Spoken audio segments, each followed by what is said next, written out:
各位追光者嘅朋友，大家好。今日咧，我就喺追光會客室入邊揾嚟一位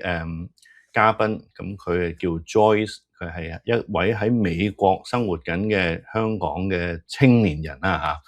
嚇。咁今日揾佢嚟，其實就主要想傾幾件事啦。第一就係香港嘅喺美國生活緊嘅一個族群，究竟喺過去幾年啊，尤其是做倡議工作嘅時候，面對最大嘅一個困難咧，就係缺乏人手嚇，又缺乏新血。咁而家 Joyce 咧，其實就同緊香港人社區中心以及香港監察 Hong Kong Watch 咧，就合辦咗一個喺今年夏天嘅青年人政策參與計劃。咁所以就揾埋 Joyce 去傾下啦。Hello Joyce。Hello，大家好。咁可唔可以同各位觀眾講下，其實呢一個青年參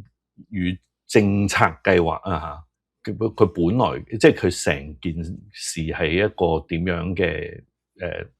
起因，同埋即係如果我作為一個參與者，其實我會有啲乜嘢經歷嘅咧？咁其實 Hong Kong Watch 咧就係原本喺加拿大嗰度就搞咗一個 Hong Kong Youth Initiative 嘅。咁我哋而家就想帶呢一個 initiative 過去美國啦，因為喺加拿大其實都做得好成功啦。我哋原本想做嘅嘢咧，就係希望啲青年嘅人咧可以有機會去明白下加拿大或者而家美國嘅議會啊嘅政府啊係點樣 function 嘅。咁如果佢哋明白咗呢啲嘢咧，咁佢哋可能就會對即係參觀政府嘅運作多啲興趣，咁就希望佢哋可以即係見識下 and hopefully maybe 喺個未來嗰度可以去做政府嘅工作啦。So 喺加拿大 for example 有好多我哋呢一個 youth initiative 嘅participant 就去咗有 internship in the Canadian government 等等嘅嘢，係有機會去可以明白到政府係點樣，跟住咧就去喺政府嗰度做到工作咯。咁我哋都希望喺美國，我哋嘅政府都可以做到呢一樣嘢啦。咁我覺得 Hong Kong Watch 係做得好好喺 Canada，so 我哋希望喺美國都可以俾我哋啲青年嘅香港人做到呢啲咁嘅，有呢啲咁嘅機會咯。So 其實如果你係想participate in 我哋呢一個 program 咧，咁其實你都可以 expect 到有啲咁嘅機會咯。So 我哋開頭咧就會去選 apply 嘅人嘅。咁其實我哋個 application 係喺 Hong Kong Watch 嗰度嘅 website 嗰度，但係我哋就會希望有啲人 apply 咗，同我哋講下其實你係點解想join 我哋一個 program， 點解想明白多啲 regarding 美國嘅政府。跟住我哋選咗你之後咧，就會有一個4個 part 嘅 online program。咁我哋就會 explain 下其實美國嘅政府係點樣即係希望可以 educate 下香港嘅青年人 regarding 你點樣可以 involve 你自己喺美國嘅政府 and 點樣可以 maybe 揾到份工喺度啊？如果你係有興趣嘅，你點樣可以 get involved further？咁之後咧，我哋就會有個 program 咧，就帶你去 DC 嗰度，去見下啲 Congress， 見下啲 Senator， 可能會 understand 下其實去到 DC 嗰個 atmosphere 係點樣啦。咁就希望真係可以 on all parts 令到我哋選嘅青年人可以明白咗，其實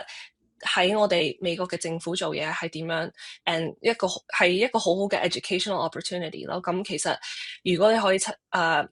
become a part of 我哋一個 program 咧，咁我哋就絕對係 on every single part 都可以 educate 到你 and give 你一個好好嘅 experience 咯。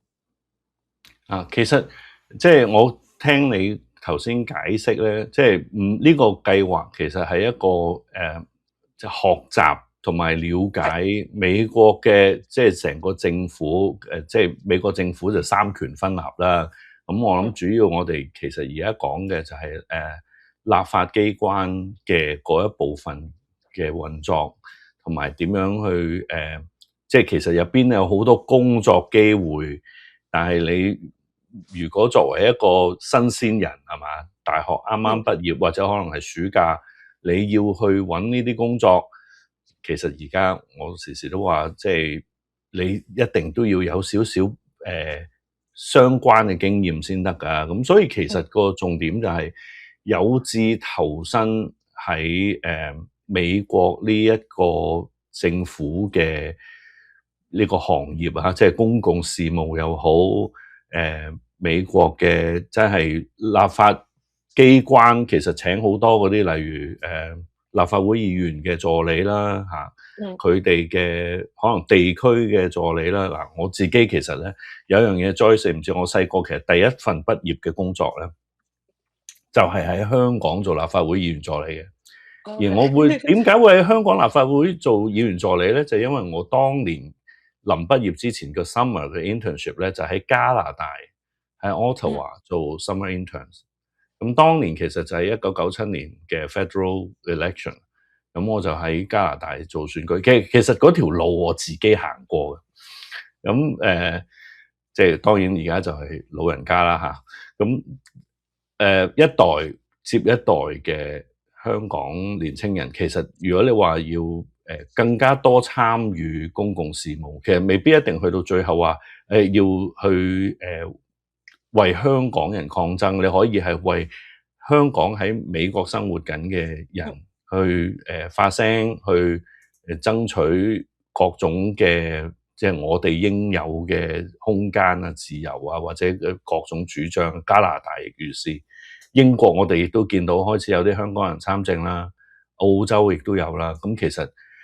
加拿大都有啦，唯獨是美國未有。咁我諗呢個計劃就係希望慢慢培養到有啲香港喺美國生活緊嘅人，可能會加入呢個政治嘅行列，喺即係令到我哋喺唔同範疇，唔係淨係個個都做醫生，個個都做IT 人，個個都做 pharmacist，個個都做啲專業人士。好啦，咁啊講到呢度啦，其實原來咧，即係可能好多人以為 Joyce 你係咪諗住從政啊？咁但係收尾我聽翻，原來你其實自己反而係嚟緊就會去 medical school 即係去讀醫學院。咁how do you connect 你嘅嗰個即係整個 youth 嘅 formative experience up to this moment 而家做緊呢件事 and how do you look into the future？ 係啊，咁我2019年嗰陣時咧，就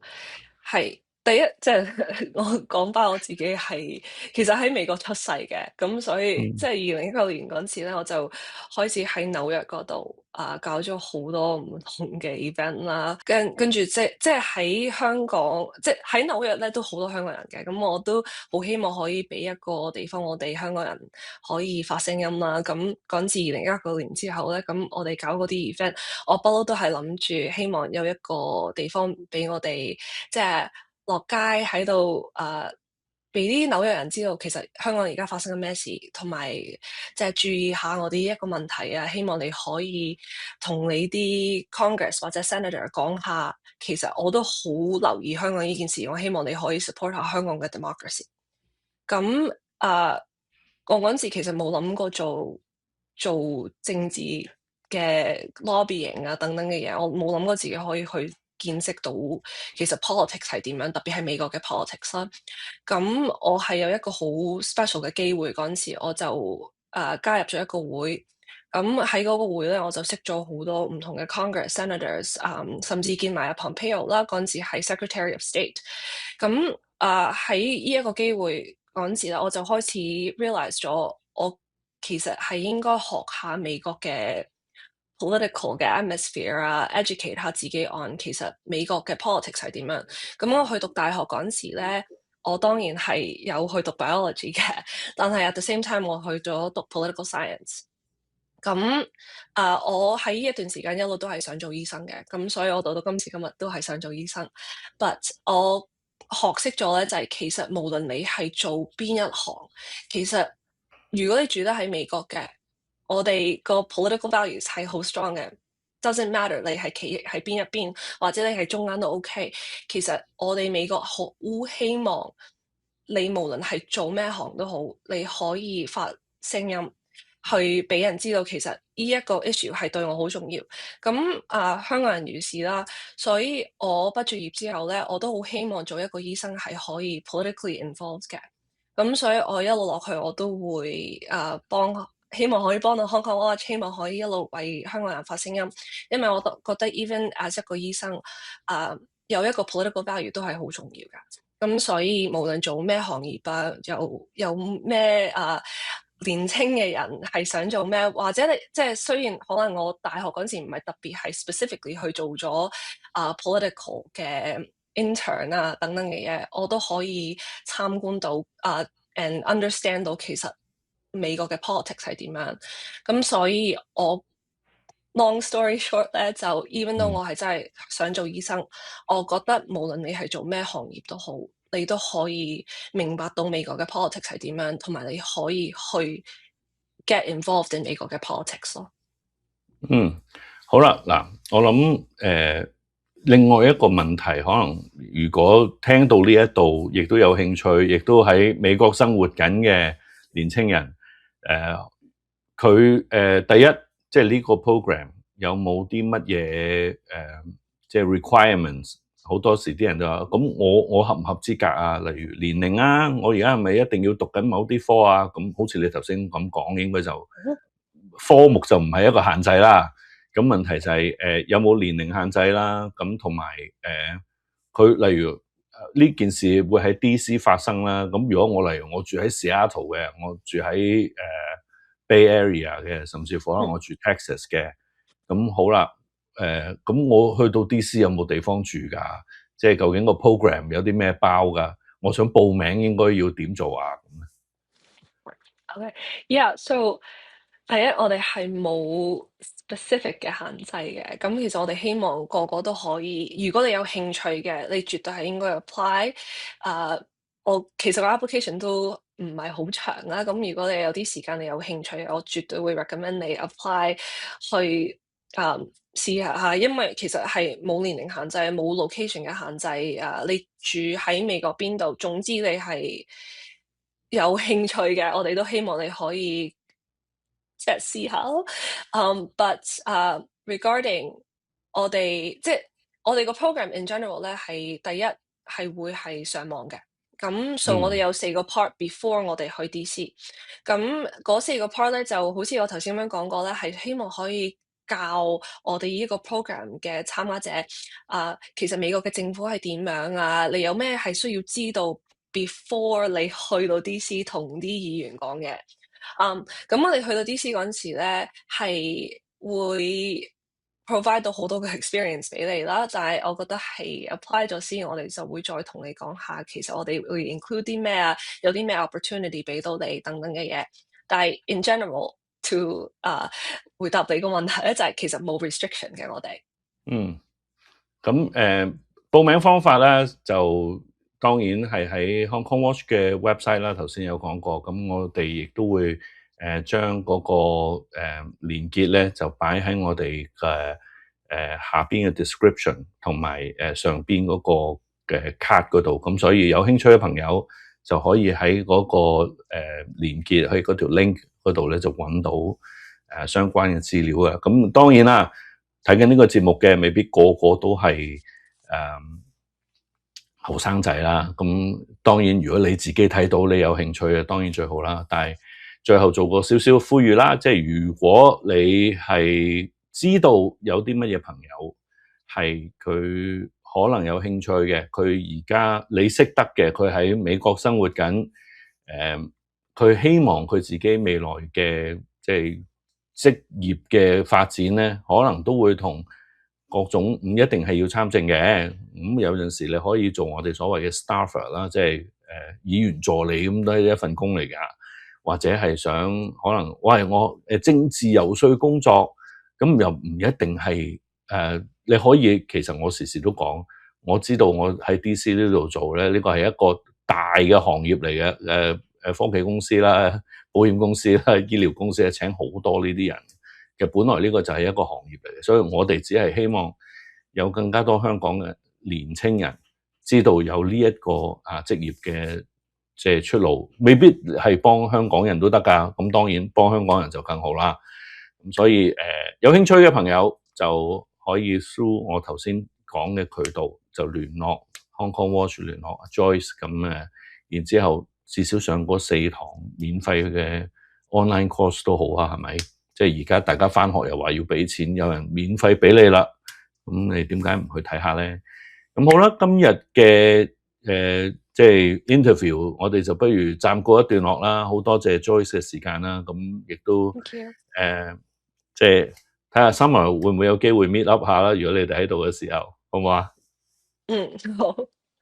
OK， 好，咁我哋今日嘅時間暫告一段落，多謝大家，多謝 Joyce，我哋下次再見，拜拜。拜拜。追光者訂閱計劃開始啦！4種唔同嘅會員級別，除咗有得睇專享內容、優先收睇獨家精彩影片，仲有限量紀念品送俾你。2位創辦人仲會同大家網聚傾下偈，有你嘅支持，我哋可以走得更遠，做更加多好嘅報道。一齊訂閱追光者，成為我哋一份子啦！